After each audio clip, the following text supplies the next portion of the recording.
May your grace transform cultivators of the seeds of the gospel, form from within both humanity and the our expectation of a new heaven and a new earth. Of evil vanquished, your glory will shine. The grace of the Jubilee reawaken in us pilgrims of for the treasures of heaven. May that same grace and peace of our Redeemer throughout the God eternally bless us forever. Amen.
Good evening and welcome. I'm Maureen Kimani and our sign language interpreter is Begin our highlights. Today in a world full of chaos, Leo the 14th during his weekly general audience, it is never too late to love and forgive of Jesus. He emphasized that even if prevail and evil does not have the final word. Dear brothers and sisters, today we will look at one of the most striking and in the gospel, the moment when Jesus at supper offers a to the one who is about to betray. It is not only a gesture of sharing, it is the love's last attempt to love until the end. Here is the key part, a love that does not cease in the disappointment, even in gratitude. Stakeholders in Taita Taveta to enhance collaboration between government agencies in efforts to combat gender-based violence, cases of femicide. Gabriel Makoma reports.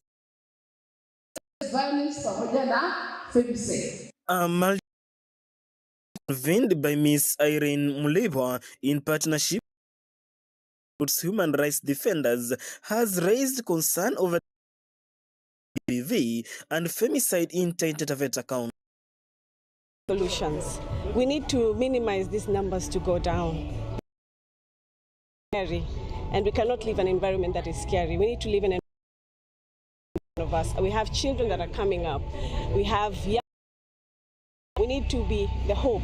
We need to be able to be and approached to be able to that can be able to minimize the gender-based violence. And I was able to.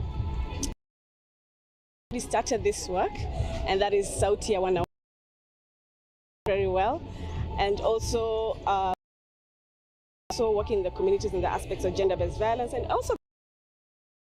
So in future, I'm looking at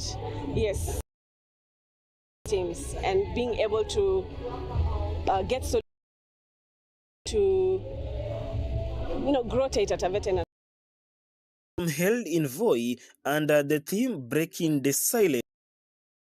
Policy and community action brought together society groups, survivors of GBV, and rights defenders for dialogue aimed at tukiwa na mashirika mengine wakikuja on board, tushikane tuweze kusukuma ili gurudumu mbele. Tajika kufanywa psychosocial support, hawa supported financially waweze kuanzisha hata kama ni biashara. Kama shirika ni limoja leza hayo yote katika hii county, lakini tunapo ambao wako na nia ya kusaidia songa mbele. Naamini sasa vile hawa grassroots wamekuja Taita Taveta tuweze kufanya pamoja nao kazi. At the conclusion of the meeting, to launch awareness campaigns, strengthen laws, and establish safe spaces to. They further pledged to work together, children and other vulnerable groups. Gabriel Muko, Taveta. Residents of Thika have welcomed a new environment requiring land disputes to be resolved. Judiciary reforms are seen as major steps ending land injustices that have been for years. Our reporter Onuso Yvonne has more details. Years of delays, hope is finally on the horizon for victims of residents have lauded the judiciary move to requiring environment and land court cases concluded within 12 months. During a forum, locals say the reforms promise long families who have been trapped in costly drawn. Alice Njoki is one such victim. Case in 2019 and 6 years later kesi ikikuwa kama ni mwaka mzima inafaa kwa sababu namba 1 kuhusu kesi sinawekwa inaisha inawasiwa wale watoto wadogo. Kesi inaenda inatupiliwa bali na wale watu wamepegina saba ikakuwa hawa, lakini wale walikuwa lelu wenye hiyo kitu mwaka mzima ni 100% kuhusu hiyo kesi. Juu kesi zinaisha haraka. Called by Thika Business Community Chairperson Alfred noted that delayed land cases have scared off development in the area. Tumekuwa ile muda makesi yanachukua kwa kesi na wakati wa kuamuliwa, lakini tumeona kwa hiyo pengele ambacho kinasema sheria ya shamba ama naisha kwa muda wa mwaka moja ama hiyo kipengele tumeifurahia sana kama wanabiashara, kwa sababu ingia sana ukiweka kesi yako ikiwa ni upload yako jua by the end of the year mambo itakuwa The judiciary team led by Justice of the Judiciary Rules Committee assured is ready for implementation. Kulingana na some of the provisions, there is a kuhakikisha ya kwamba kuna rules, the Parent Act, the substantive law. So hii sasa tumehusisha raia kutoa ili tuweze for purposes of implementing the and guiding us as judges, as and tribunals to we can implement the provisions of the act. But matters or disputes involving environment. Lawyer Mwaura Muroki also welcomed the need for adequate resources and stronger courts. The transition. Now we are seeing courts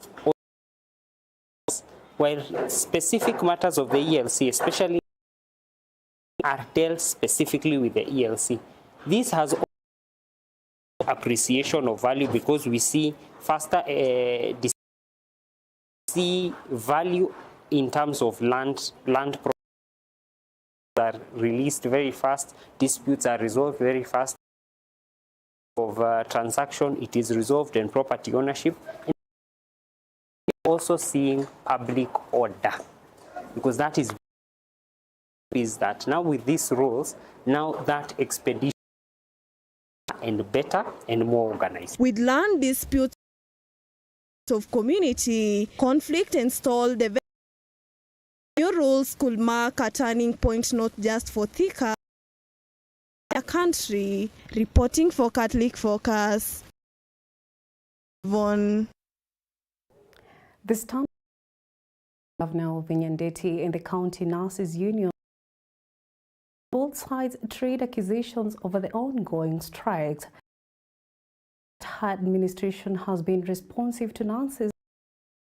Union leaders dismiss her claims as intimidation tactics. Has the details. Justice for all. In Busousia County, a storm is brewing around. At the center of it, it's the Prince Nanyaloti, a finger both praised and condemned. 2 days after the LSK Busousia chapter issued. All right. For that story by Astasha Elizabeth. A few minutes. Moving on, in Busousia County, are deepening. Principal Magistrate Edna Nyaloti her transfer.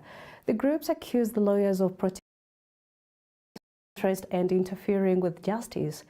Here is justice for all, together we stand. In a storm is brewing around the local judiciary at the Principal Magistrate Edna Nyaloti praised and contested.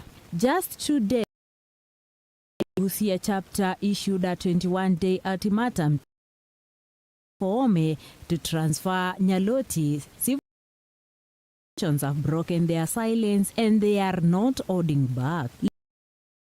Mary Makoha, along with the community leaders Francis and Ayondi, the coalition strongly condemned demands.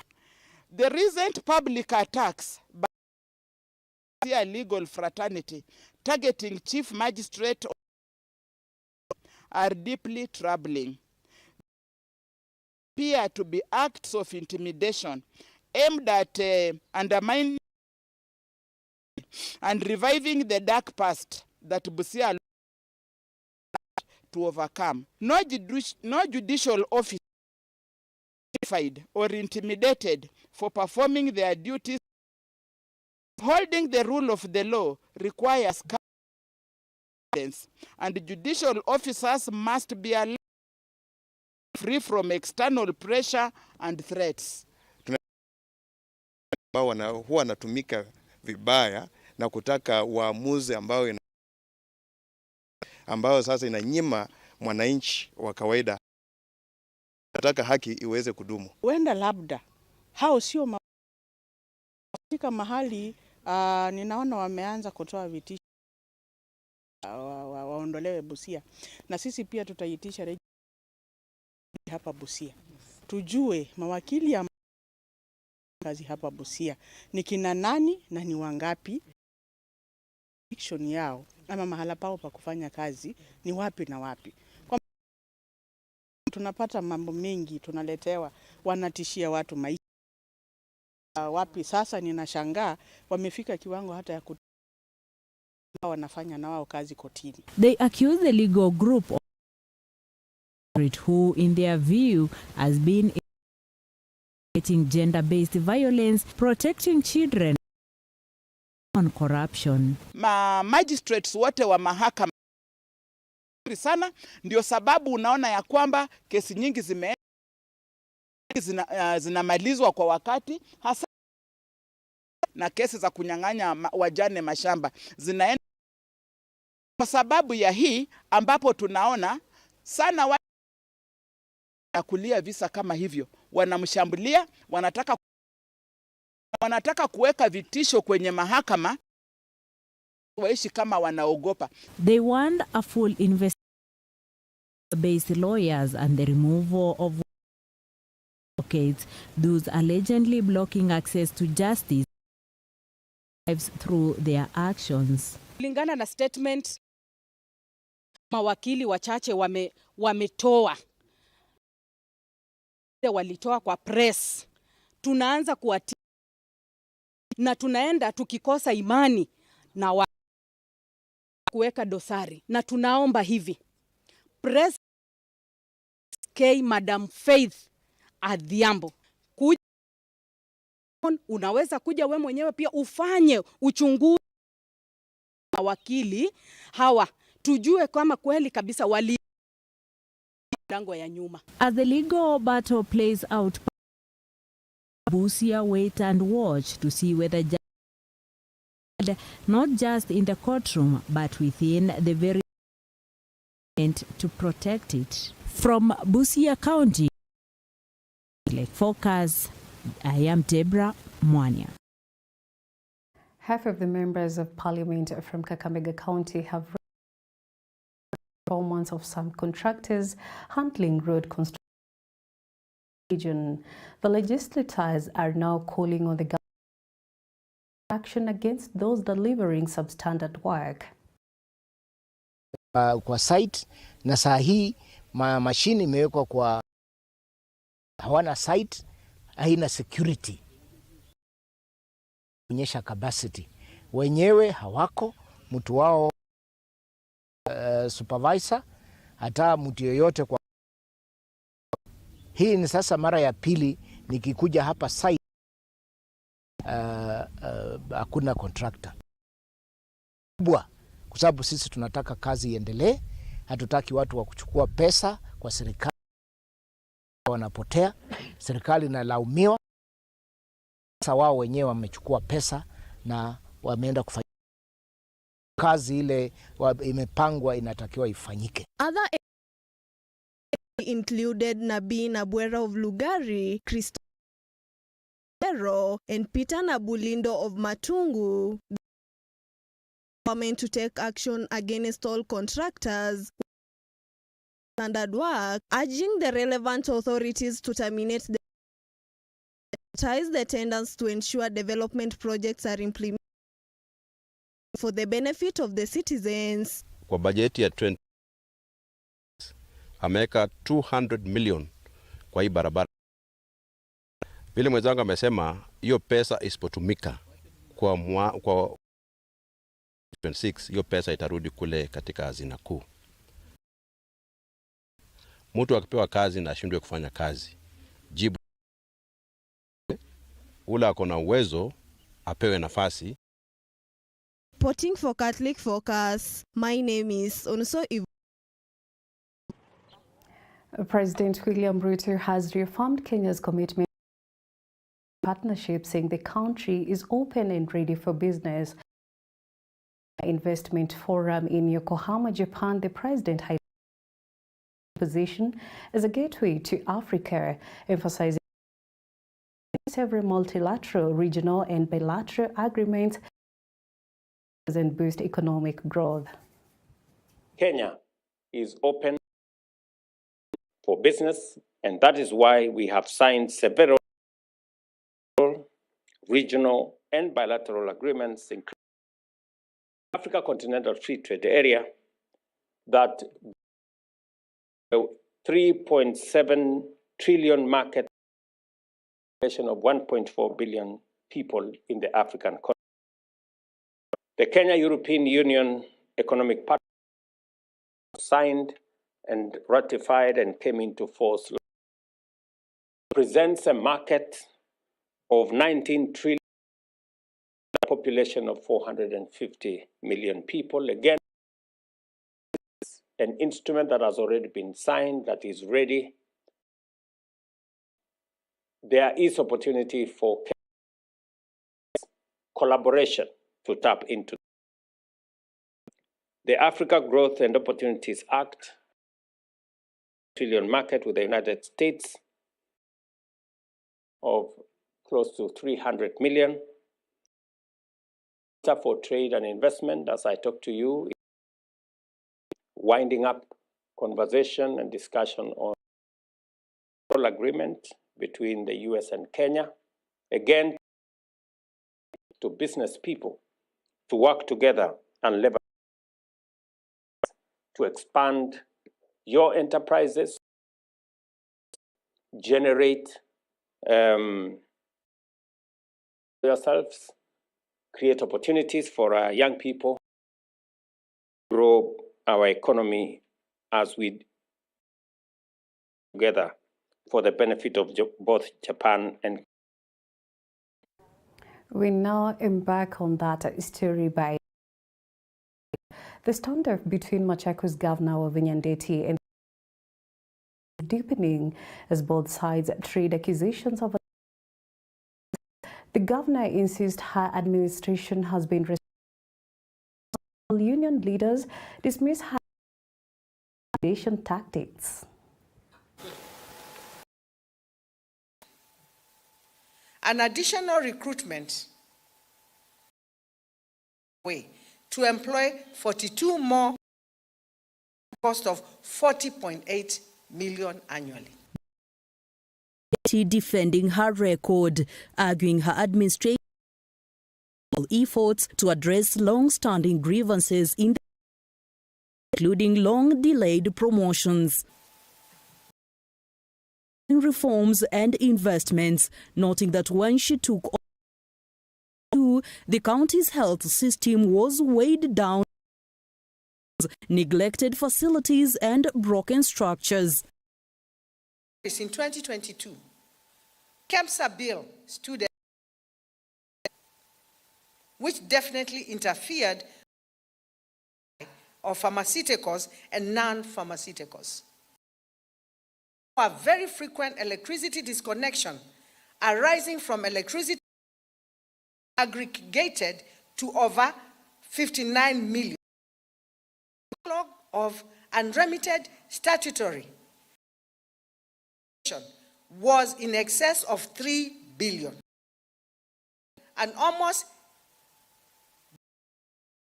service characterized liturgy, fear,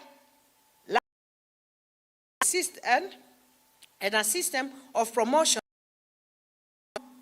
on no defined merit.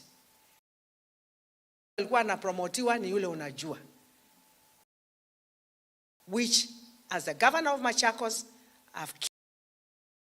here promotion is on merit. The governors have already benefited with hundreds of staff hired since 2020 alone. She says 100 are deployed to strengthen healthcare delivery. Over 180 million shillings. In the ongoing negotiation, my government has offered to promote stagnated for more than 7 years. And as you know, these are historical problems. Not being promoted even for 10 years. And my government, as I've told you, those ones who have stagnated for more than 7 years, budget with the remaining, and then the remaining motion in 2026, 2027. But her tough stance has sparked hereby direct the county public to cease any union deductions to KNU-NM payroll until the matter has been addressed. Directive to halt union remittances branded as an intimidation by the nurses' leadership.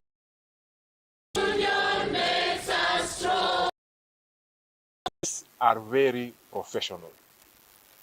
Kenya National Union of Nurses and Midwives is, we don't subscribe to any political party. On between the politicians, that is their own business. We are very stressful and we won't. The union argues coupled with halting union deductions will not deter their members. Yeah. Our constitution is very clear that they want to belong to a union, and they've agreed for that money to be deducted from their pay. Well, I'm even wondering why he's talking about our loans. She has deducted loans. He's saying she won't even pay this other bit. Let her drop the headline and come and real issues and stop the sideshow. Wakavi maintains the door to dialogue. He says it is the refused to negotiate sincerely. We are engaged, but we want this government to come to the table clean hands, and I want us, we should be able to reason. It's a give and take. We don't want the government to. We want them to come to the table. We discuss this matter earliest possible. Accuses the governor of politicizing the strike. He says the nurses' core issues, promotion, and welfare remain unresolved despite. On Friday, we had a which hit a stallment. He came with nothing. And they told us whether we like it or not. And whatever they had given us was walked out of the government. We can even see here, right, with Her Excellency, come and engage. Kuja tumalize hii mgomo. And we don't have any hard line. It's the government which has.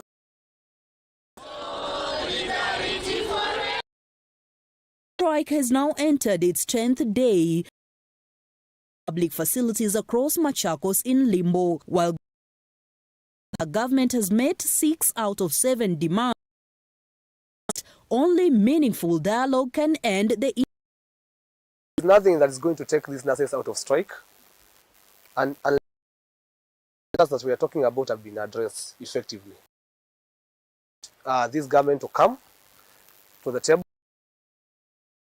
We have no business of wasting. It's a serious matter. Health is a serious matter, and it's our national strike. The matters being asked for are. And we need this unrest from the county level, so for all. The stalemate leaves healthcare in the balance. On one side, a governor citing progress and on the other, a nurses union demanding and action, not threats. The question now, in a battle where the biggest casualty. Asasha Elizabeth reporting for the Capuchin TV.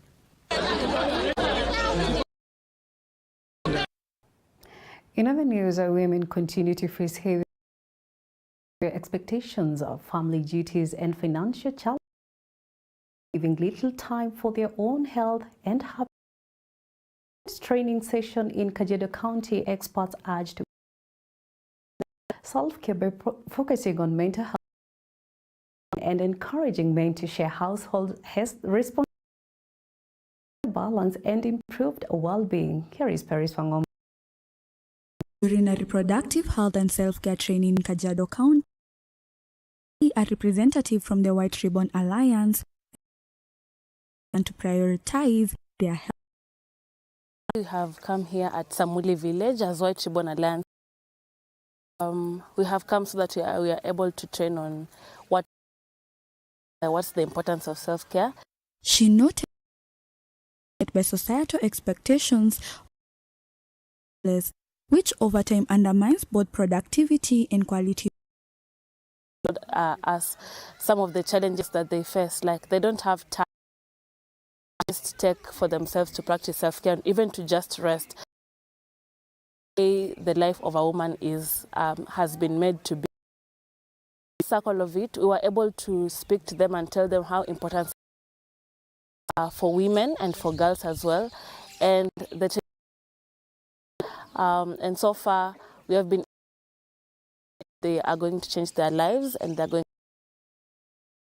The training brought together nearly 9 girls and also highlighted menstrual hygiene and the importance of breaking harmful cultural well-being. We were able to gather around who have been able to tell us what they've been going through. Participants heard from just Vido from Samoli village, who said women silently carry to ensure the stability of their families. Tumefundishwa kuhusu afya ya kujipenda kwanza binafsi. Sisi kama wamama tunapunguza magonjwa. Tunajisaidia juu hiyo pesa ungetumia umejiweka afya nzuri, tuna reduce magonjwa kama ya pressure. Reduce tena mafikira mengi ambayo inatuletea magonjwa mengi. Nimejifunza ni vizuri mama ajue kujitegemea. Kazi unapata mapato yako, si kila siku unangoja kupewa. Jambo lingine za screening ambayo ni vizuri kila baada ya mwaka unapimwa, unajua hali yako vile iko, na hiyo ugonjwa kukupata na ukue unatritiwa, utazuia madhara mengi kabla haija kupata. Vizuri kuencourage watoto wetu wadogo ambao pengine wametoka kwamba kuna maisha baada ya huyo mtoto, kuna kesho ambayo iko na mafanikio, na tufundisha mambo mengi ambayo inaweza tushika kama wamama, tutafutia mapato, tumejua kusaidia wale wengine ambao wako na pia. Ili shirika limekuwa la msaada sana kwetu. Leaders added that many women juggle multiple responsibilities, career demands, family obligations, and domestic, also facing wage disparities, financial struggles, image concerns fueled by societal beauty standards. Encourage women to embrace practices such as seeking mental taking breaks and engaging in activities that nurture physical. They also called on communities to challenge disproportionately while urging women to share more equally. Reporting for my name is Paris Wangombe.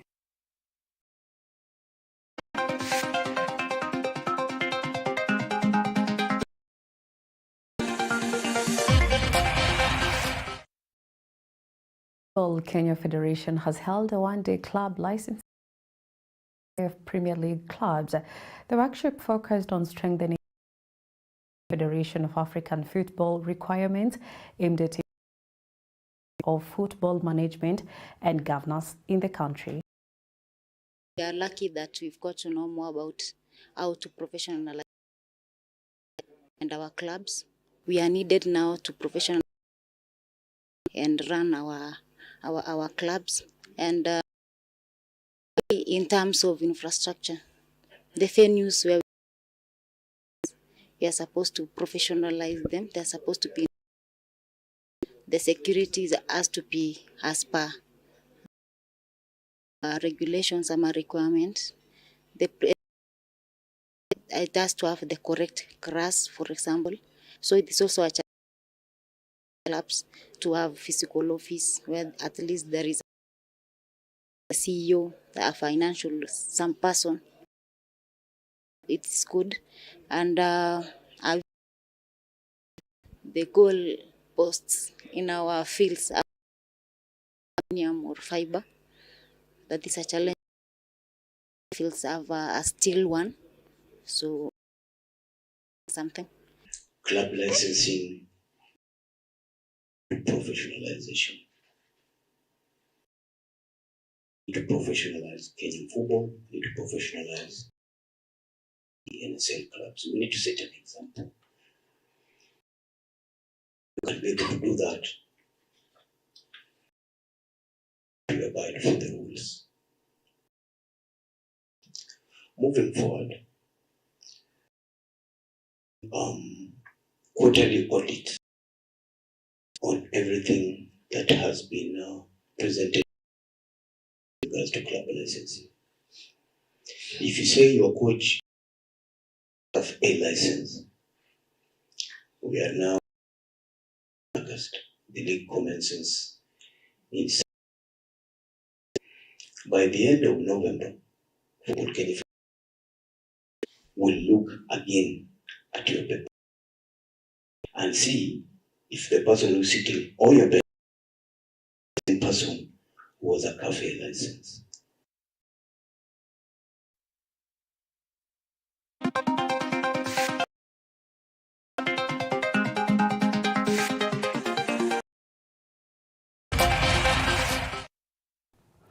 That's a of Catholic Focus. Thank you for watching. Our language interpreter has been Charity Ngima. God leave you with a reflection on the saint of the day.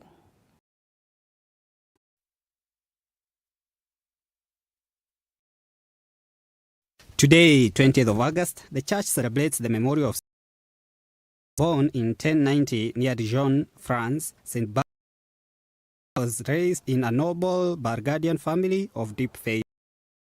Influence shaped his vocation much as Saint Monica's did. After her death in 1107, Bernard towards God and at the age of 22 entered order. His zeal drew his brothers and many friends to join him. In 1115, he 12 monks to found a new monastery in Kakamega.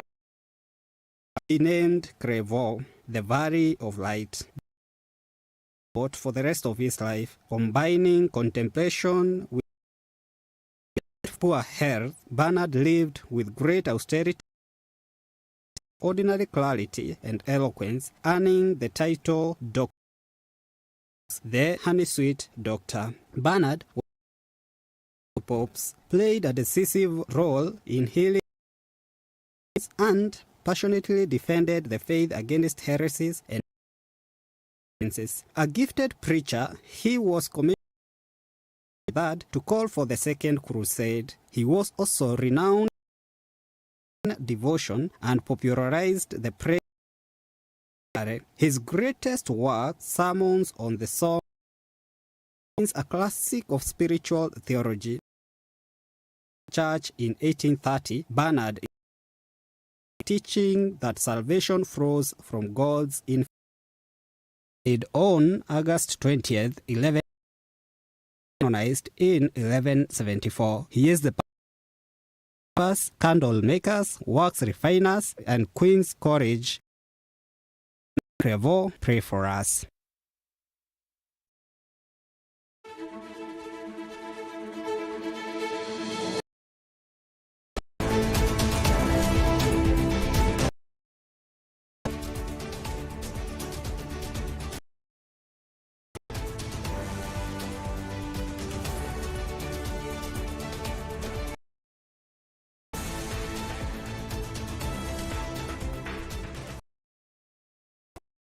Capuchin TV, your staunchly Catholic channel.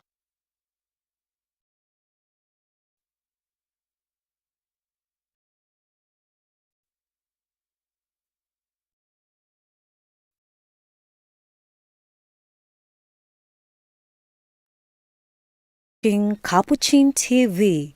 For any complaints or compliments on our programming, on info@capuchintv.ke, or you can call us direct 0717 424.